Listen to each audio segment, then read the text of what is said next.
Well, good morning. I think we will continue with the discussions on liquid propellant rockets, and in the last class we were looking at injectors.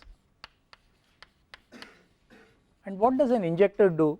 You take the liquid fuel and liquid oxidizer, break it up into particles. Why do you have to break it up? So that the surface area increases, it will evaporate, mix the fuel and oxidizer vapor, and after mixing it burns. Therefore, the purpose of injectors, what we had told in the last class, is maybe it fragments the liquid,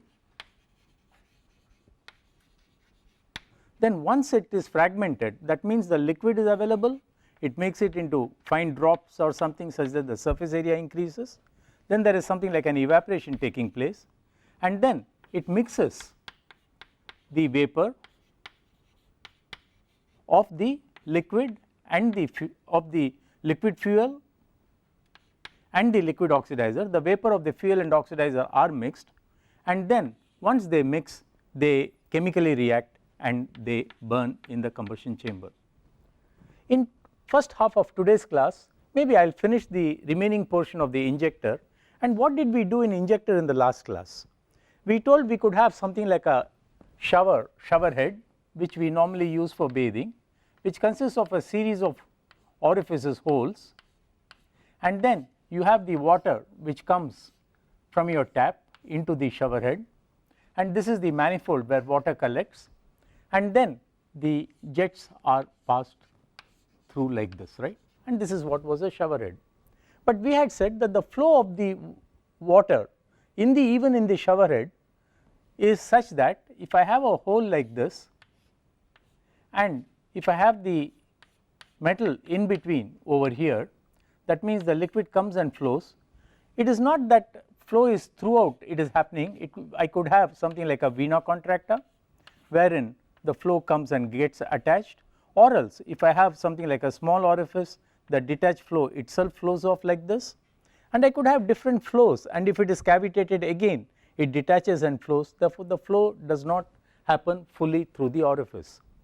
Therefore, how do we now calculate the flow of, let us say, the oxidizer, the flow of fuel through this particular shower head orifices? I spent some time on this shower head because it is central to the others and something which we can readily visualize. Therefore, let us say the mass of oxidizer I want to calculate, and therefore what I want is I need to know the velocity of the flow, and we derived an expression using Bernoulli that velocity is equal to under root of 2 the pressure drop over here, pressure in the manifold minus the pressure in the combustion chamber, which we called as delta P, divided by the density of the liquid, maybe density of the oxidizer, density of the fuel. Therefore, this was 2 delta P by rho, and to be able to get the quantity of flow which is taking place, you had, let us say, out of all these holes which you had, N oxidizer was the number of holes for the oxidizer, and A oxidizer was the area of one oxidizer orifice into something like 2 delta P by rho is the quantity of flow taking place, and this will be, let us say, if delta P is in Newton per meter square, A oxidizer is in meter square, the number is here, I could say it is so much meter cube by second. But mind you, we are still missing something. What is that missing? You know, when we say flow is taking place through the orifice, very often I did tell that suppose this is the hole here, this is the material here, flow gets detached here, and sometimes the flow gets detached like this. That means this is the flow taking place. Let me section it something like this. This is the liquid which is flowing out, something like a jet coming out, like a jet of liquid coming out like this, and therefore what is happening? The entire orifice is not fully flowing, but still I have to base it on the real area here. Therefore, what will I find? The real area, apparent area, let us say the real area of flow is only this. The apparent area is the area of the orifice, which if it is oxidizer we say is oxidizer, if it is fuel we say this, and therefore the Q which is flowing through the orifice is much lower than what I have calculated.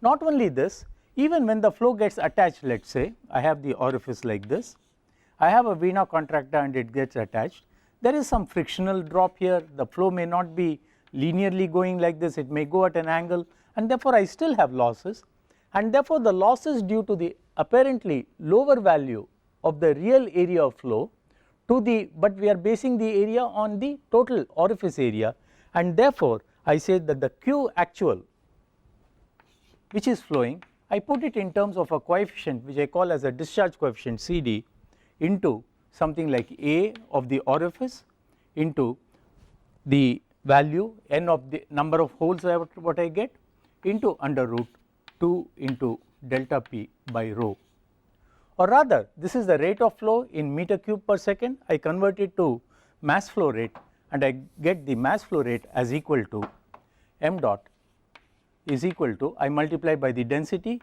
I get CD into A0 into number of orifices into under root 2 into delta P into rho, so many kilograms per second, right. This is all what we did in the last, that is the flow through an orifice can be written in terms of corrected area of flow, corrected pressures, the reduced flow due to the real nature of the liquid as a discharge coefficient into area of orifices, number of orifices into what we are having. Therefore, now I say I want total propellant flow, I can always calculate because I know the ISP, for the thrust I know the total propellant flow, I can apportion it into mass of fuel and mass of oxidizer, and therefore I will put a number of oxidizer or holes for the oxidizer, number of holes for the fuel, and I can get the required flow what I want, and therefore the total propellant flow will be equal to CD for the oxidizer orifices, area of the oxidizer orifices into the number of oxidizer orifices into something like 2 delta P across the oxidizer orifices into the density of the oxidizer. And similarly for fuel I write CD fuel, A fuel, N fuel and all that, and I get the other term which is just I substitute oxidizer by the fuel. And what was the mixture ratio? Mixture ratio is this quantity divided by the other quantity, and we know how to design a shower head. And this is what I show in this. I again repeat what I told in the last class. You have the number of holes, and we saw the actual shower which we use to take bath. We compartmentalize it. We have a few oxidizer orifices, a few fuel orifices, and then what we have is something like, let us say a shower, you have jets of liquid going like this, and you find that these are the individual jets which are going and they break into droplets, and you have the shower head injector. But there is one problem with shower head. What I show is something different there.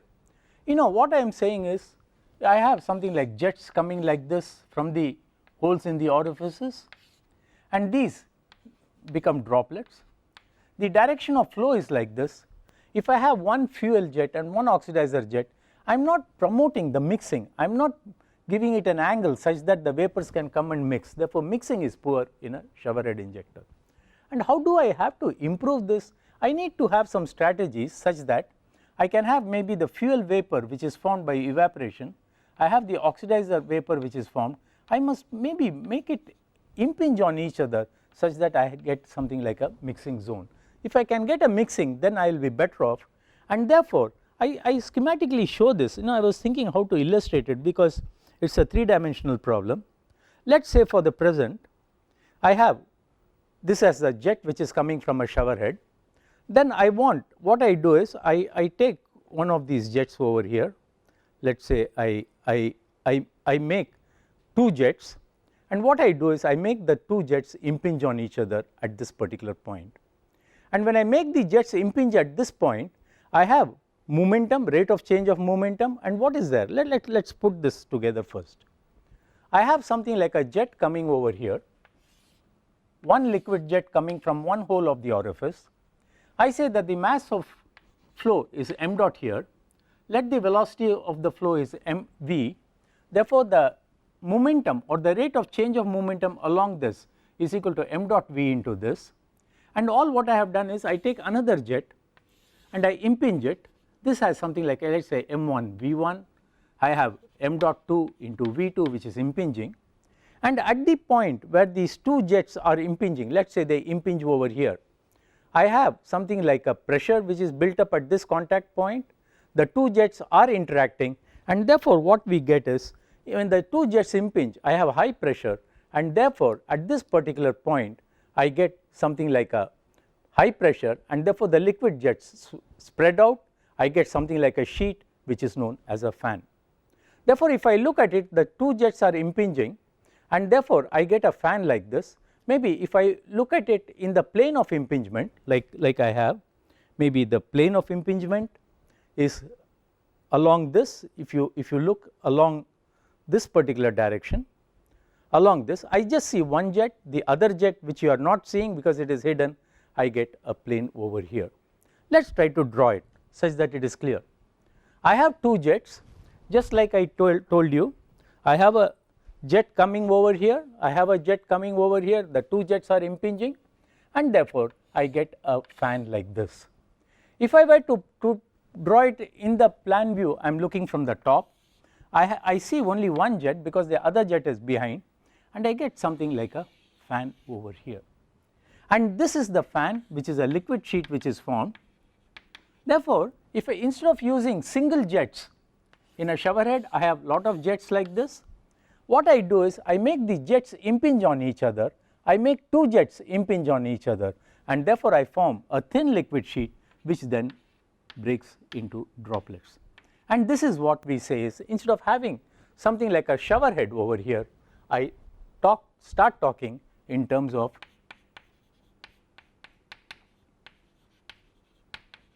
impinging jets. And now we know I can make this final jet in any direction I want. How do I do it? Let us consider a small example. Let us say the angle of this with respect to the horizontal is alpha 1, the angle of the second one with respect to the horizontal is alpha 2. Let me draw it distinctly on the other side of the board.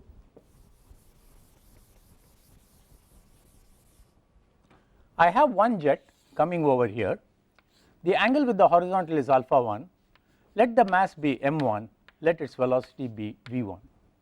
I have another jet which impinges over here, let the angle be alpha 2, let the mass be m2 and the velocity be v2.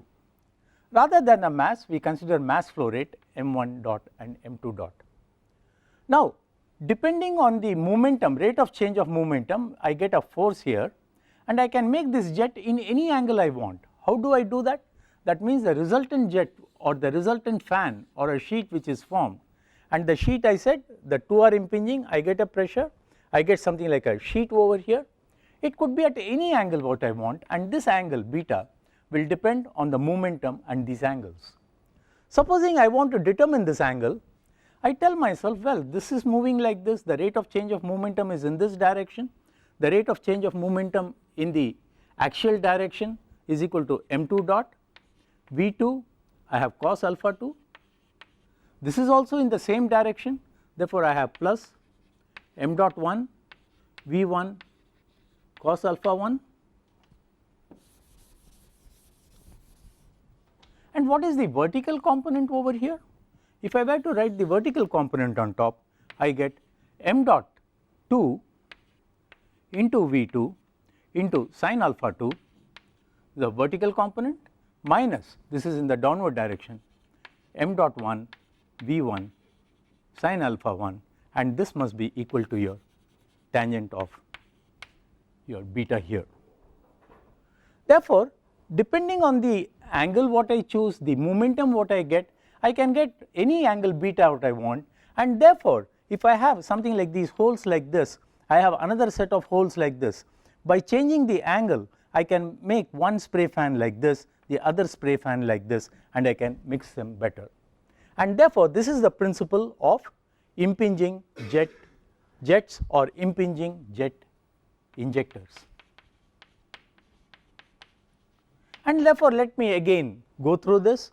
All what I said was, yes, I have one jet over here, the other jet over here, this is the final fan, and this angle I can choose, and therefore, my mixing in such type of injectors will be much better. Let us take one or two experiments which we did on this injectors. Well, I have one jet here, the other jet here, equivalent to saying yes, one jet comes here, the other jet comes over here. I have the fan which is formed along this. And how does the fan look? When I take these two jets which are coming over here, that means the two jets are impinging, I have a local point, and therefore, I get something like a fan over here. The fan is typically in this particular shape over here, and when I look at this particular fan over here, the two, it is in the plane of the paper, and therefore, I get droplets like this. When I look at a single one, I get a fan like this, and I get a series of droplets like this, and this is the principle of impinging jets which are used for injection. I show this at low Reynolds number when the jets are clean, when the jets are smooth, I get neat fan like this, it forms a fan over here and disintegrates into droplets. I go into the very turbulent regime, there it is not so smooth, but still I get fine droplets.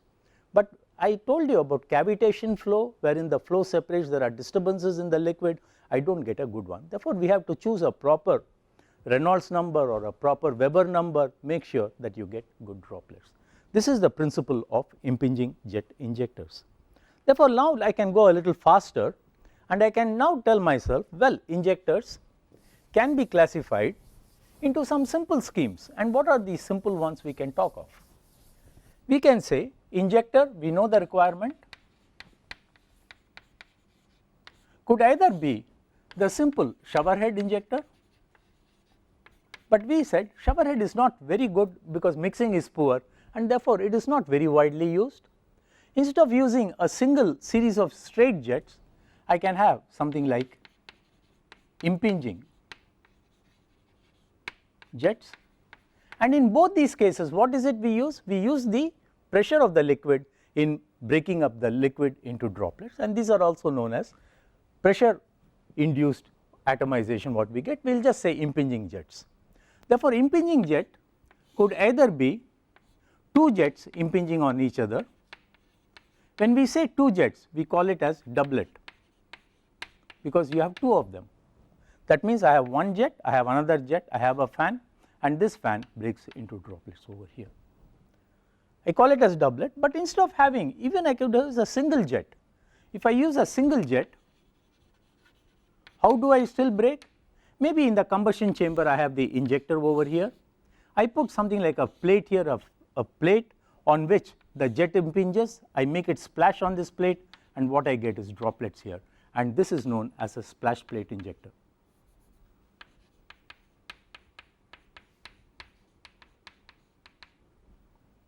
Splash plate was used originally by the Germans, but now they used it in their missiles. It is not very efficient, because compared to doublet, in which I can do anything what I want, I think the doublet is much more important, and doublet is used in LOX kerosene.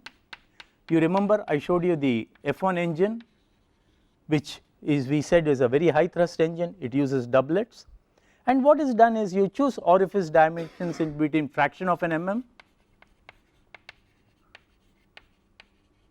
to several mm, depending on the size of the engine, maybe 4 mm, 5 mm, to that extent the orifices could be there.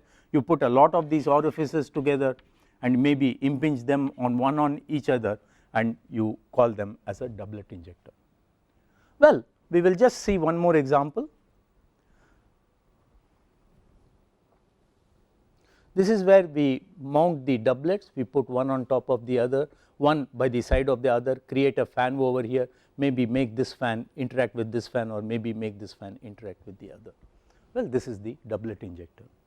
But instead of having two jets impinging, I can always say, when I impinge two jets, if I vary my mixture ratio, what happens is, if I vary my mixture ratio, and if I were designed the fan to go like this, if I vary my mixture ratio, I may be varying the quantity of fuel with respect to the oxidizer, and therefore, I will have a different type of a fan coming. Therefore, doublet is not good when the mixture ratio varies. For a fixed mixture ratio, for a fixed flow, doublet is good enough. But then we must also remember, doublet is very efficient because I can get whatever droplet I want, but at the injector head, if atomization is taking place, combustion is taking place, the injector head of the rocket, let us say this is the combustion chamber, this is the injector, I have fine droplets here, combustion takes place here, injector gets heated, therefore the manifold must have high velocity such that the injector remains cool. Therefore, we tell ourselves, well, impinging jet could be doublet.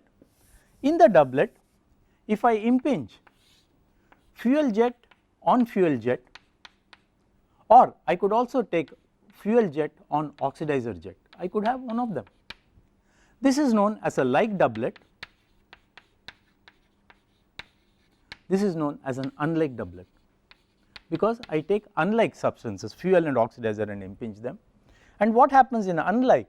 Supposing I have a jet of fuel with a jet of oxidizer, and because of chemical reactions which can occur, I could have something like a blowing apart of this, and therefore I have some problems like blow apart because of chemical reactions.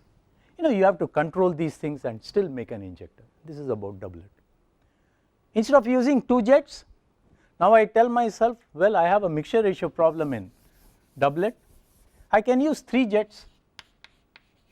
What I do is I have a central jet, maybe of oxidizer, I have fuel jets coming over here, and now I have a fan in this particular direction, and I can use 3 jets, in which case the injector is known as triplet, 3 jets.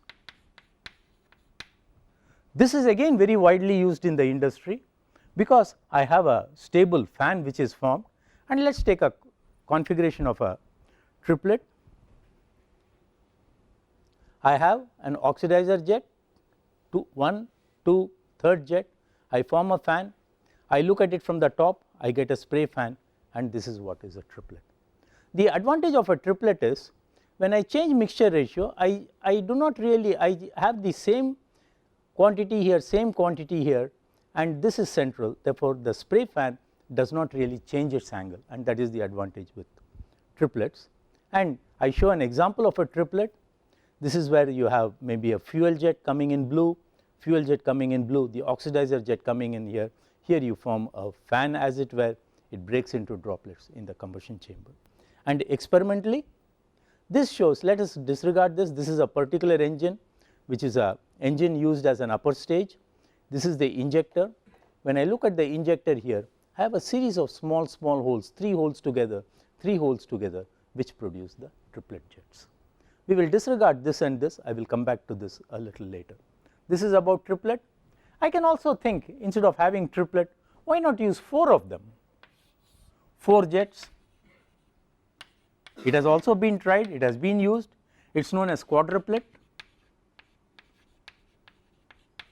Its performance is not as good as a triplet, but it has been used, and also I could use 5 jets, in which case it is known as a pentaplet and so on.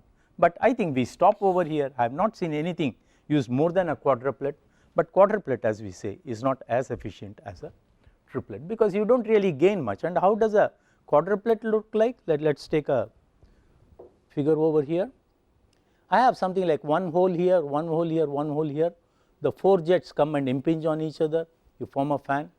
In the case of 5, you have 1, 2, 3, then I have 2 more, and I have something like a 5 holes, 1, 2, 3, and again 2 more on this side, one somewhere here, 1 over here, all 5 jets mix, and I will get this. Actually, what I should have shown is, this is in a different plane. I will have 1 central, and then these 2 on a different plane. Let us sketch it out. We must be clear, what little we study, we must be clear. I show in that figure a hole here from which I get 1 jet. I have a hole here from which I get 1 jet. I also show 1 hole from which I get 1 jet.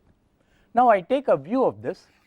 This is the, let us say the head is something like this. I just take a portion of the injector, and therefore this is 1 hole, this is 1 hole, this is 1 hole. I put 2 more holes over here, and therefore I get 5 of them coming, and this is what constitutes a pentlet. Or quadruplet means I do not have this, 4 jets come and impinge, and so on we have this. Therefore, injectors what we have studied so far use the liquid pressure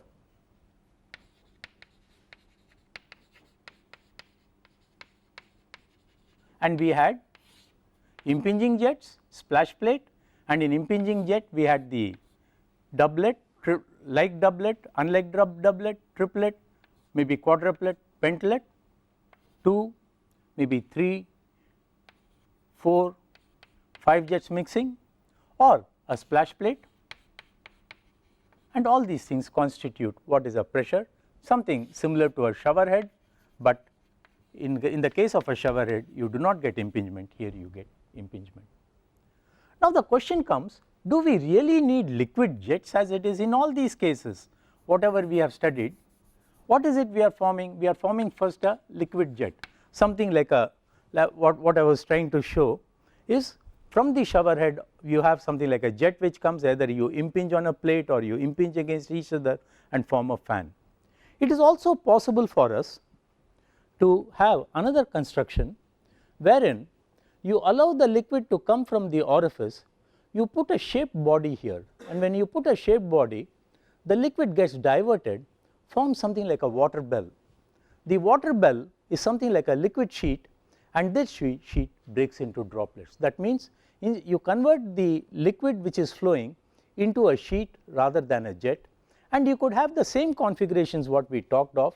Maybe I put something like a shaped hole here, I have a liquid sheet here, I put an annular thing, I get another sheet here, maybe I allow these things to break into droplets, I allow the two jets to impinge, I could get an impinging sheet, I could have a sheet which breaks into droplets, and these are known as coaxial injectors because they are coaxial.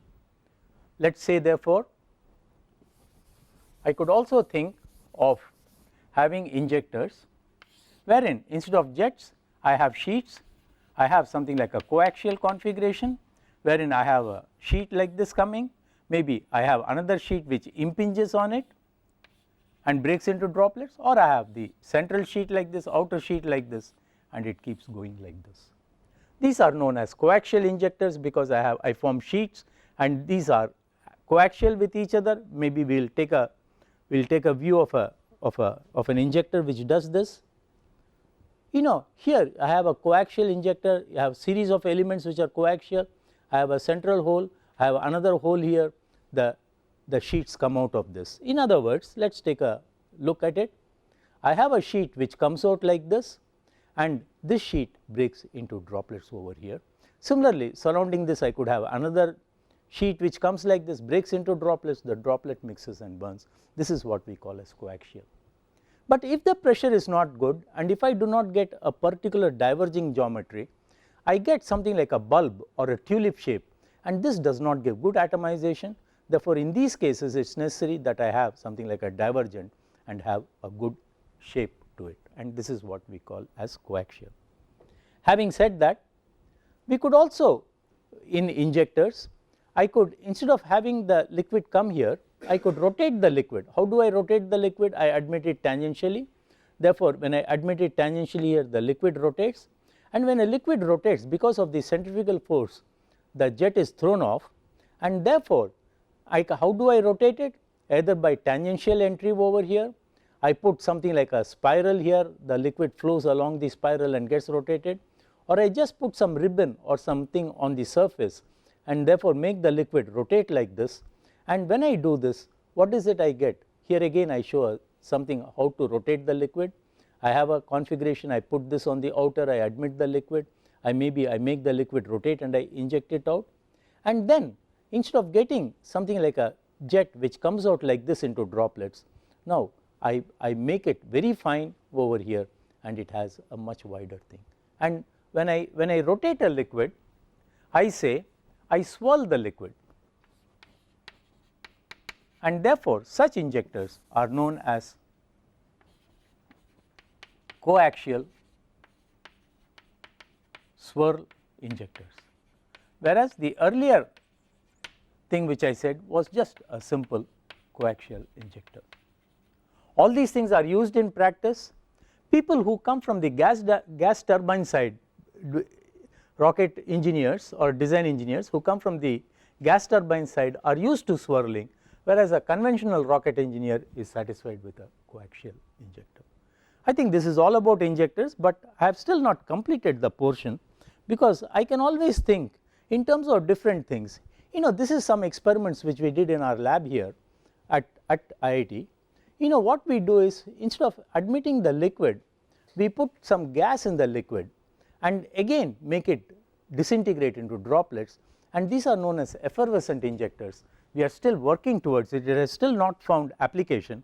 Therefore, I can keep on adding different types of injectors, and all have a requirement, and the requirement is I need fine droplets which can evaporate and burn, and also meter the required quantity of fuel and oxidizer.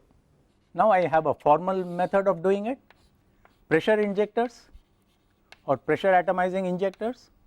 These could be shower head, could be doublet. The doublet could be like or unlike. I could have triplet, quadruplet, pentlet. These are using liquid jets. I could use the same pressure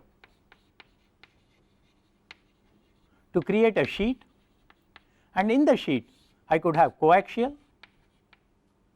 injector, wherein I could have the liquid oxidizer and liquid sheets impinge on each other, or they may not impinge on each other, that is the second one, not impinging but just breaking into droplets, or I could also have swirl, which is used coaxially.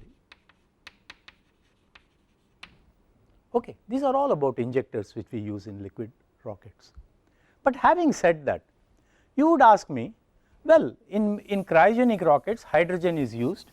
Hydrogen is a liquid only at very low temperatures, and by the time hydrogen comes into the combustion chamber, it could always be a gas. Also, we talked of staged combustion cycle engine, wherein products from the exhaust of the turbine are again as a hot gas. Can I use the hot gas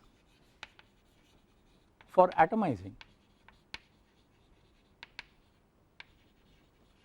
In other words, I have a liquid jet. Now, let us make an orifice. I have the liquid jet which is coming like this, maybe it is coming over here. Maybe what I do is, on the outside of this is the metal portion. I allow the hydrogen jet or the gas from the turbine to come. I force the hot gas over the liquid surface, and when I force gas over liquid surface, it picks up the droplets because of the shear, and I get droplets coming over here. And this is known as, these injectors are known as gas assist injectors, because you use a gas for atomization. These are known as gas assist. This gas assist could again be simple coaxial. I could rotate the liquid, in which case I have swirl coaxial. I could rotate the gas, I could have different configurations, but these are all the different ones. Let us quickly go through it, because we should have an idea of what this is. See, this shows the multiple elements in a coaxial. You have liquid here, you have the other liquid here coming. When we talk of gas assist, well, I have gaseous hydrogen which is coming through the outside. I have the liquid oxygen which is coming over here. From here it gets communicated to the central channel, it comes over here. Therefore, I have liquid oxygen jet over here, gas flowing, and it atomizes. Well, when I have a liquid flowing and I have gas coming on the outside, I allow the liquid to be within the orifice such that the gas does not expand. We say that the gas must not relax such that I get the high velocity, and this distance between the outlet of the liquid orifice and the gaseous orifice is what is known as a recess. Recess essentially makes sure that the gas velocity is available for atomization, and therefore, I can talk in terms of shear coaxial, swirl coaxial. Maybe I could have a recessed configuration. I could give rotation to the gaseous hydrogen, I could give rotation to the gaseous oxygen, and therefore, I could also make the passages to flare or step, and I can keep on doing in details. And injector by itself becomes a major portion of the liquid propellant rocket, namely here I give a flare, here I give an opening on the liquid oxygen, I reduce the velocity. Why I reduce the velocity? If I give very high velocity, I cannot sustain a flame, and therefore this is what gets into injectors. Therefore, injector design, I would say, is the heart of liquid propellant rockets, because this is what produces the droplets, maybe makes it evaporate and burn. I think I will stop with injectors here. I will get back into injectors when we talk of combustion instability, and to a certain extent when we talk about efficiency of combustion. I think having said that, let us go to the next topic, and I thought at this point in time let us look at something like cooling of liquid propellant rockets. What is it I am talking? We have considered a combustion chamber over here. We said I have an injector here. We considered different ways of injection. We also said how to calculate the mixture ratio and all that. Now I have the combustion chamber here, hot gases are produced and it expands out over here. We told ourselves the mixture ratios are such that the temperatures in the combustion chamber are quite high, of the order of, we learned how to calculate it. We found that it is of the order of 3000 to 3600 Kelvin. If it is so, material which has to house the combustion chamber will burn out within seconds, because the gases are extremely hot. Therefore, the question is, how do I cool my combustion chamber? One of the ways is, maybe if I can admit some fuel near the wall, I admit the fuel near the wall, I give it some velocity, I rotate it such that I make sure it sticks to the wall. I have lot of liquid here, and the length of the combustion chamber is small, therefore full turbulence cannot develop, and this liquid is entrained by the gas, and therefore I have a thickness, the liquid thickness decreases, and this liquid film keeps the combustion chamber cool. Then it vaporizes. When it vaporizes, it is still much cooler than the combustion gases, and then these vapor can still further continue to cool, and I have my combustion chamber which remains cool. In other words, I have a film of liquid which is injected, and this method of cooling is what we call as film cooling.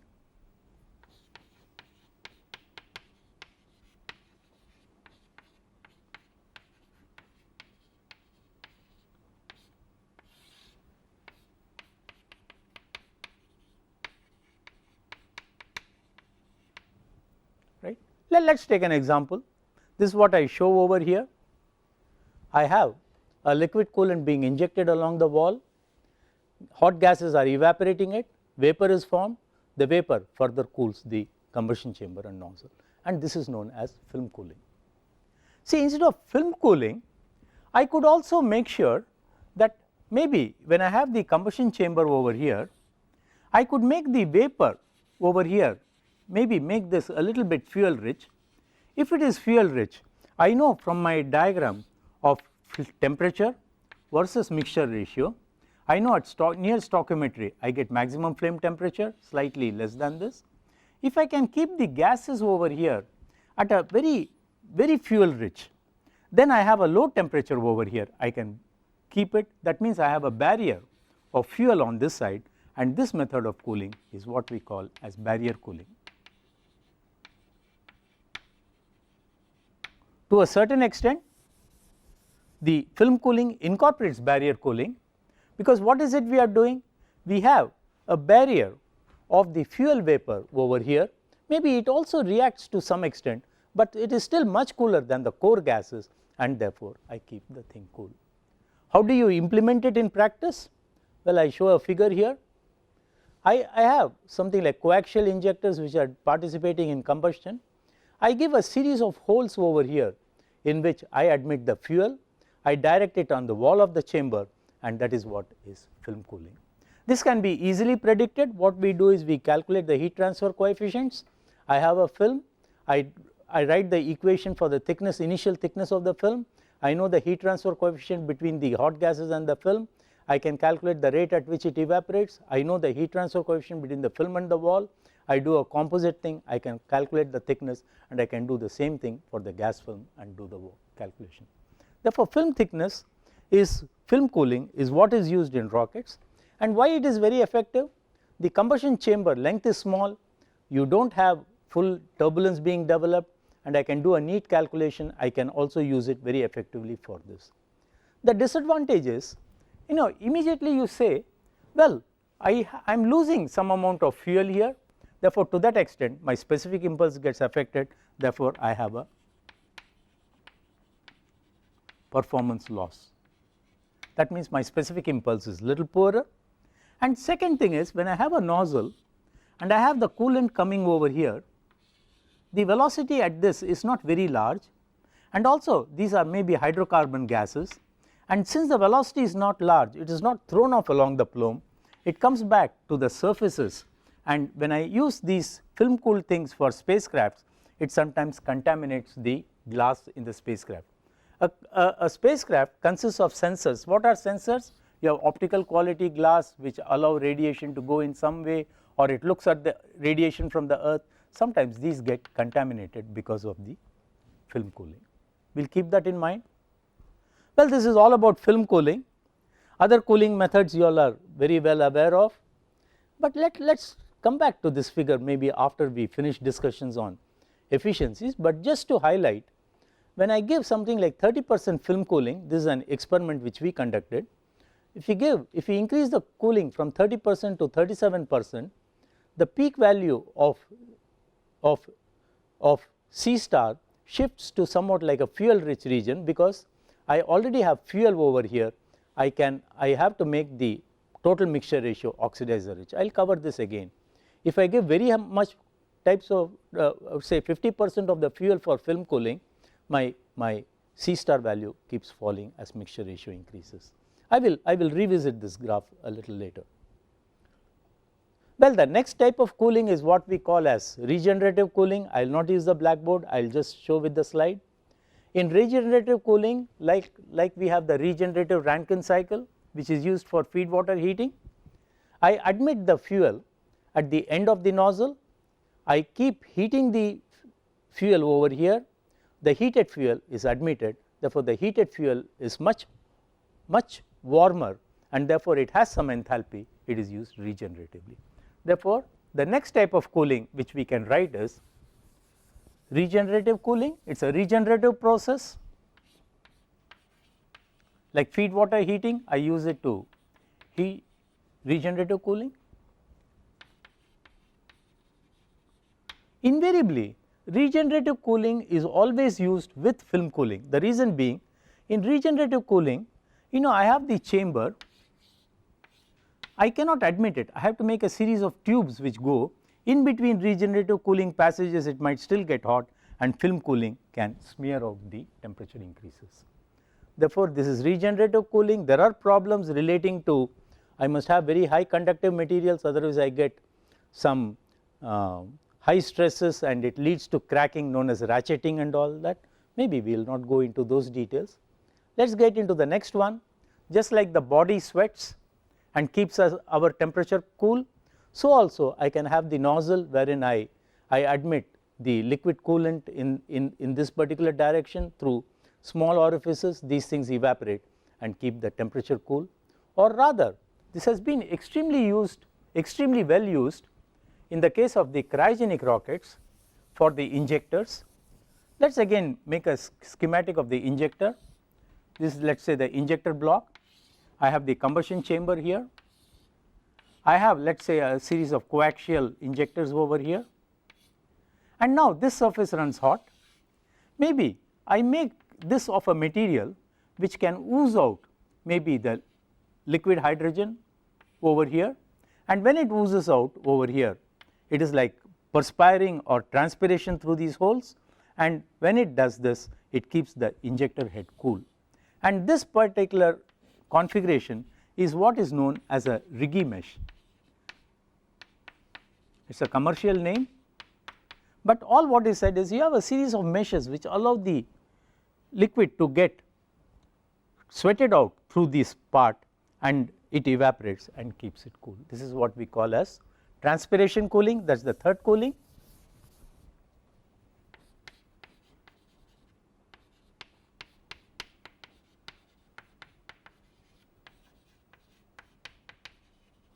Well, we have a few more cooling. The other ways, maybe I could use an ablative material. You remember I talked of ablative materials when I talked in terms of the nozzles. What was it? We have something like resin, which is a some resin, or a glue which is a hard body. If I allow its temperature to increase, it softens and evaporates, and I make the resin, I increase the strength by laminating it, I put some fibers in it, I have something like a composite material. A composite material when exposed to high temperature evaporates at the ablation temperature at a particular temperature, and it gives rise to evaporative cooling, and that is known as ablative cooling. Well, instead of cooling, I just allow the body to run hot, in which case I allow radiation itself to dissipate the heat. I can talk in terms of radiative cooling.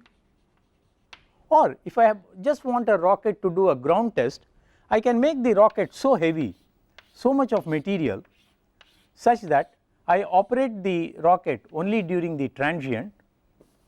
Let us say this is the thickness of my rocket, wall of the rocket.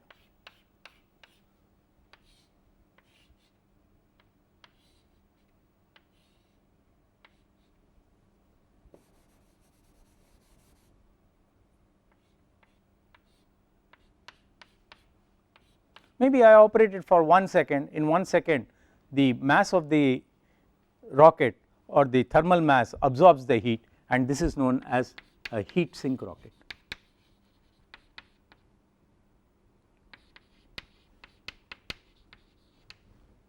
Let us quickly look at some of these things in somewhat application oriented mode.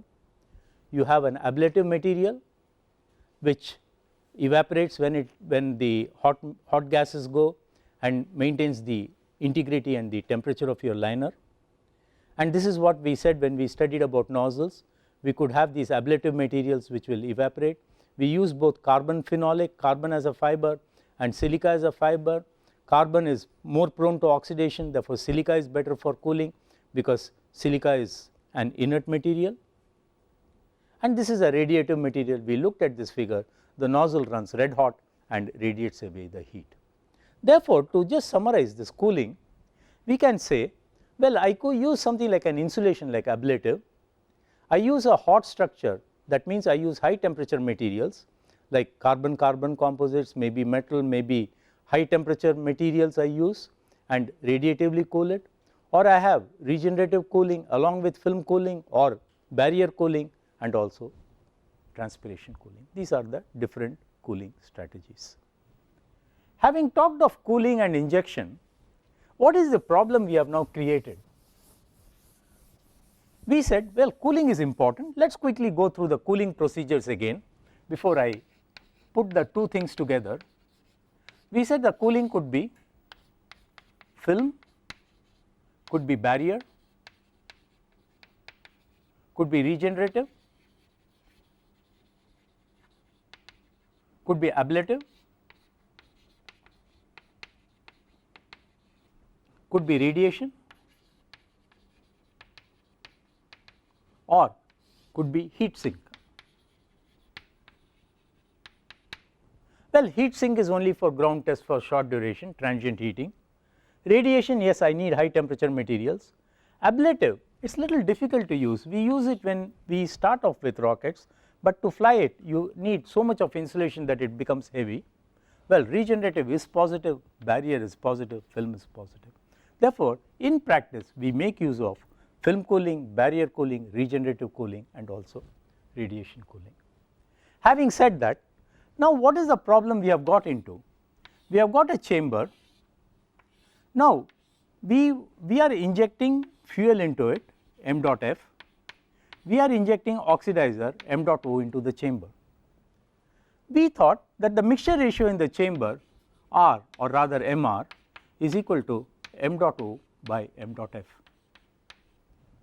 But what is the problem we have now created?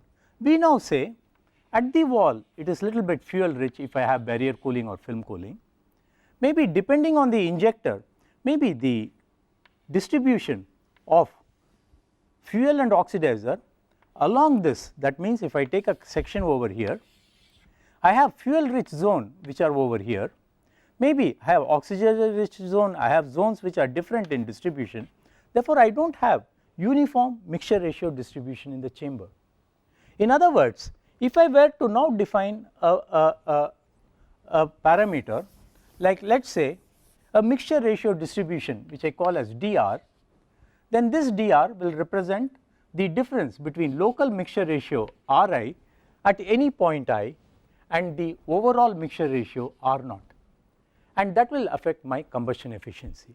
And this is what I will do in the next class, and we will take a look at what are the penalties we pay because of the mixture ratio distribution, and if I have a finite length of the chamber, is it possible for me to get combustion completed, or will I have another efficiency coming over here. Therefore, what is it I have done in today's class? We revisited injectors, we defined different types of injectors, then we went into cooling strategies, and then we have now put a problem which we must solve in the next class, namely what is the impact of mixture ratio distribution in a chamber and how to look at the effective specific impulse what we get. We will do that in the next class, and well, thank you. I think that is about it.